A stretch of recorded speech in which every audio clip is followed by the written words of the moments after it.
بسم اللہ الرحمن الرحیم۔ السلام علیکم۔ Welcome Dubai international public school and girls college Mansehra. آج ہم سورہ انفال کے آخری رکوع یعنی آیات نمبر 70 تا 75 کا سوال نمبر 3 کریں گے۔ یہ آخری رکوع کا آخری سوال ہے۔ سوال نمبر 3 مندرجہ ذیل عبارت کا مفہوم لکھیے۔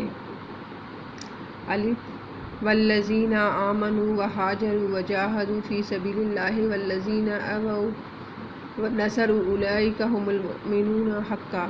والذین آمنوا اور جو لوگ ایمان لائے، وہاجروا اور ہجرت کی، وجاہدوا اور جہاد کیا، فی سبیل اللہ اللہ کے راستے میں، والذین اور وہ لوگ اووا جگہ دی، ونصروا اور مدد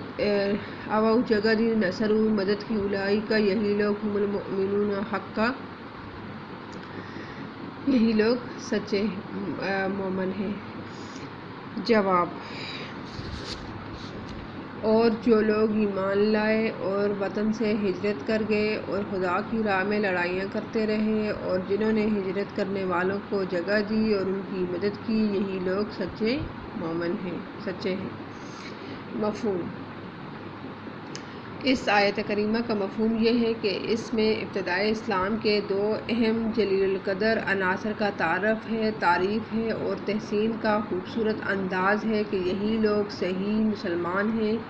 یہ دو بنیادی ارکان درج ذیل ہیں۔ نمبر 1 مہاجر، یہ وہ لوگ ہیں جنہوں نے صرف اور صرف اللہ تعالیٰ کی راہ میں اپنا وطن، گھر بار، مال و متاع، رشتہ دار، خاندان چھوڑا، پھر کفار کے ساتھ اپنے اموال اور اپنی جانوں سے جہاد کرتے رہے، بلکہ اپنے کافر رشتہ داروں پر بھی میدان جنگ میں تلوار اٹھائی۔ انصار، یہ وہ مددگار لوگ ہیں جنہوں نے ان ہجرت کرنے والوں کو جگہ دی، رہائش دی اور ان کے تجارت، زراعت، کاروبار میں بھرپور مدد کی۔ دنیا کی تاریخ ایسی اخوت کی مثال لانے سے قاصر ہے۔ ان جلیل القدر صحابہ نے زبردست مثالی اخوت کے جذبے سے سرشار ہوئے، رسول صلی اللہ علیہ وآلہ وسلم کے ہر حکم کی تعمیل کرتے رہے، ان کا ہر حکم بلا چوں چرا مانتے رہے، آپ صلی اللہ علیہ وآلہ وسلم پر قربان ہوتے رہے، اللہ تعالیٰ کی راہ میں جہاد کرتے رہے اور دین اسلام کی آبیاری کرتے رہے۔ جہاد کا معنی آ جائے گا کہ اللہ کے راستے میں لڑنا، اور اس کا میننگ آ جائے گا کہ اپنے مقصد کے حصول کے لیے اپنی ساری طاقت لگا لینا۔ اور مسلمان کا مقصد کیا ہوتا ہے کہ اللہ کی رضا حاصل کرنا۔ تو ان لوگوں نے اللہ کی رضا کے لیے اپنی جانوں اور مالوں سے جہاد کیا اور اللہ کی رضا کے لیے ہجرت کی اور اللہ کی رضا کے لیے اپنے رشتہ داروں کو چھوڑا۔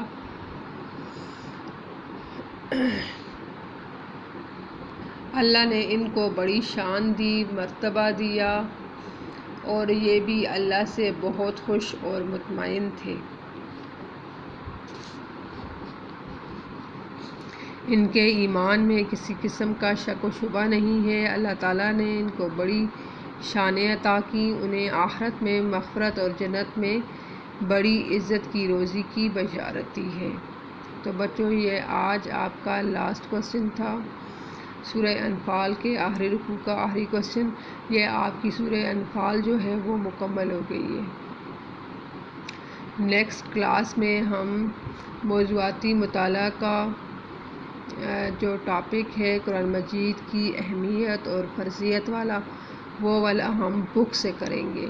بک سے ہی میں کرواؤں گی آپ کو، اور آپ نے بک سے ہی یاد کرنا ہے وہ والا ٹاپک۔ شکریہ۔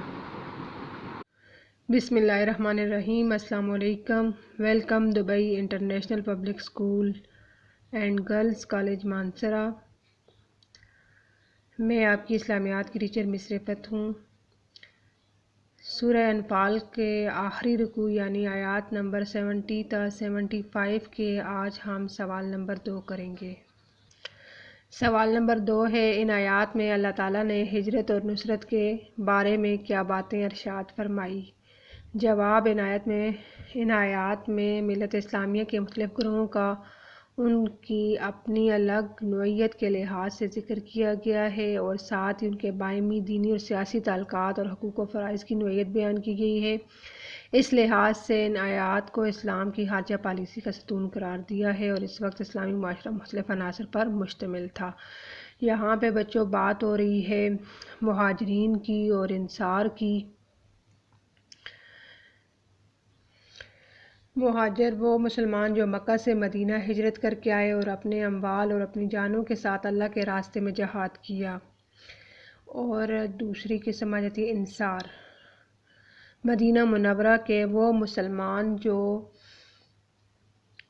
جنہوں نے مہاجرین کو جگہ دی اور ان کی مدد کی، اور ان کی ایک تیسری قسم بھی ہے کہ جو غیر مہاجرین، وہ مسلمان جو ایمان تو لائے مگر اپنے خاندان اور رشتہ داروں کو چھوڑ کر ہجرت نہ کر سکے، وہ اس نعمت سے محروم رہے۔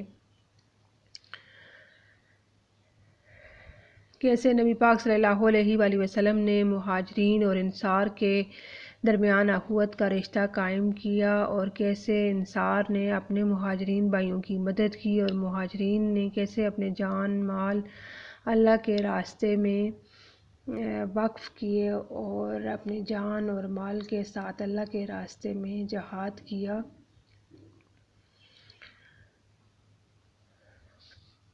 اس حوالے سے اس سوال میں آج بات ہوگی۔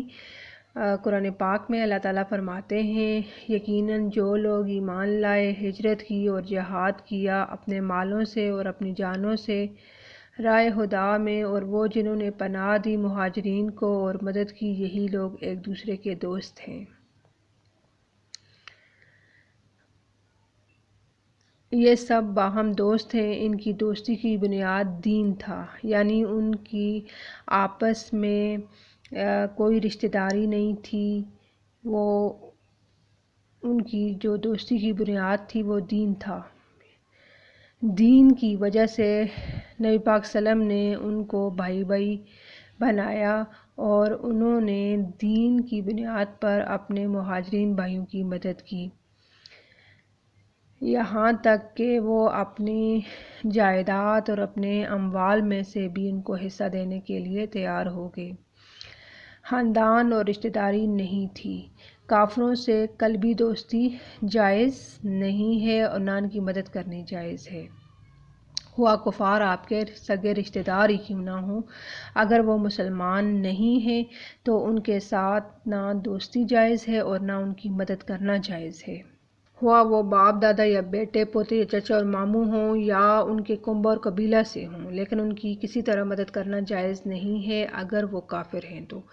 اور مہاجرین اور انصار میں کامل موالات تھی، یعنی باہمی اتحاد، آپس کی دوستی تھی۔ کس کی بنیاد پر تھی؟ دین کی بنیاد پر تھی۔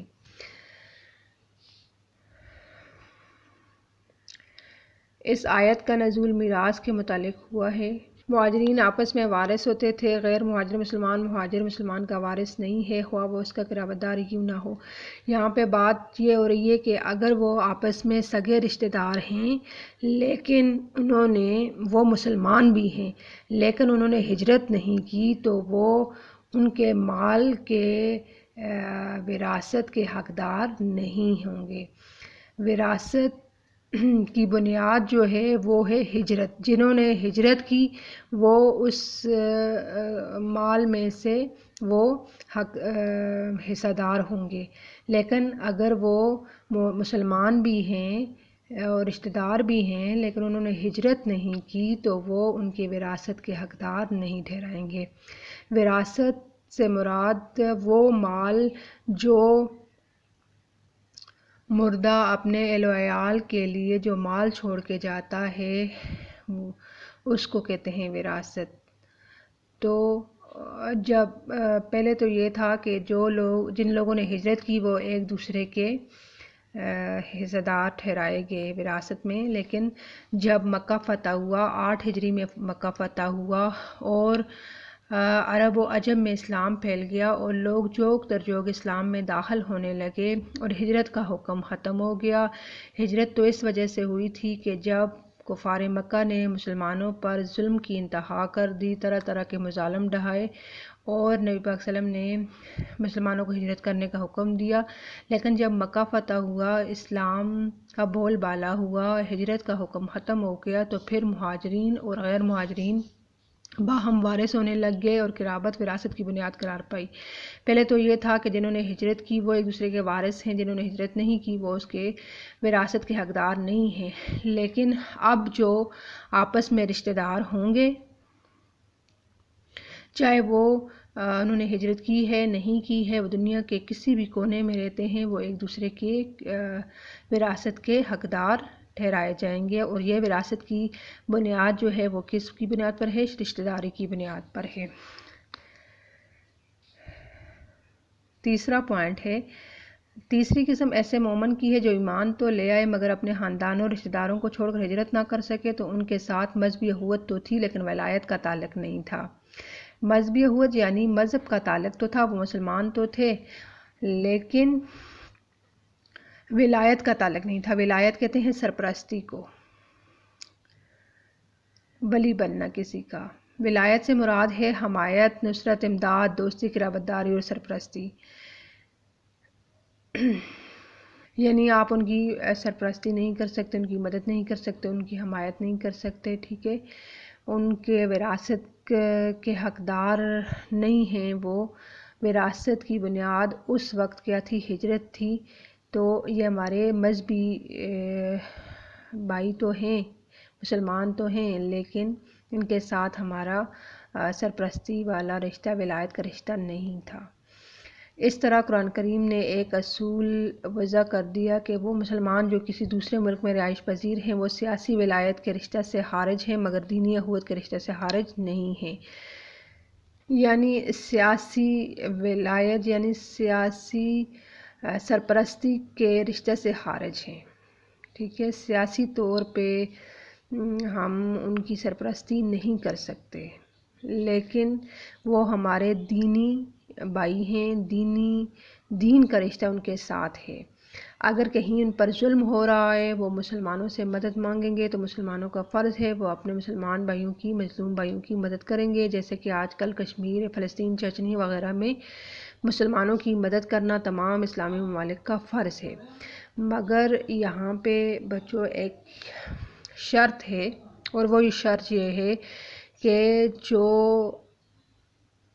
ملک مسلمانوں پر ظلم کر رہا ہے، اگر اس ملک کے ساتھ ہمارا دوستانہ معاہدہ ہو چکا ہے اور ہم نے یہ سگنیچر کر لیے ہیں کہ اب ہم اس کے بعد لڑائی نہیں کریں گے، تو پھر وہ معاہدہ کی خلاف ورزی نہیں کر سکتے۔ وہ ان مسلمانوں کی مدد کے لیے نہیں جا سکتے، کیونکہ انہوں نے جو معاہدہ کیا ہے وہ اس کی خلاف ورزی نہیں کر سکتے، وہ جو وعدہ کیا ہے اس کو نہیں توڑ سکتے ہیں۔ ہاں، اگر وہ ظلم کر رہا ہے تو مذاکرات کے ذریعے، اجلاس کے ذریعے سمجھا بجھا کے ان کی مدد کر سکتے ہیں، لیکن باقاعدہ طور پر وہ ان کے ساتھ لڑائی وغیرہ نہیں کر سکتے۔ ہاں، اگر کوئی ایسا معاہدہ نہیں ہوا تو پھر وہ اپنے مسلمان مظلوم بھائیوں کی مدد کرنا جو ہے ان پر فرض ہے، لازم ہے، وہ لازمی ان کی مدد کریں گے۔ چوتھا پوائنٹ، جو مسلمان قیدی یا کمزور اور ضعیف لوگ کفر میں مجبور اقامت گزین ہیں ان کی رہائی بلا اتفاق تمام اہل اسلام پر فرض ہے۔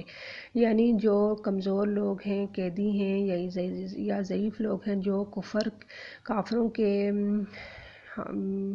زد میں کے پاس ہیں، تو وہ ان کی رہائی کے لیے تمام اہل اسلام جو ہے وہ ان کی رہائی کی کوشش کرنا جو ہے وہ ان سب پر فرض ہے۔ یہ تھا بچوں آج کا ہمارا لیکچر، سوال نمبر 2۔ ہم نیکسٹ کلاس میں ہم اس رکوع کی سوال نمبر 3 کریں گے انشاءاللہ۔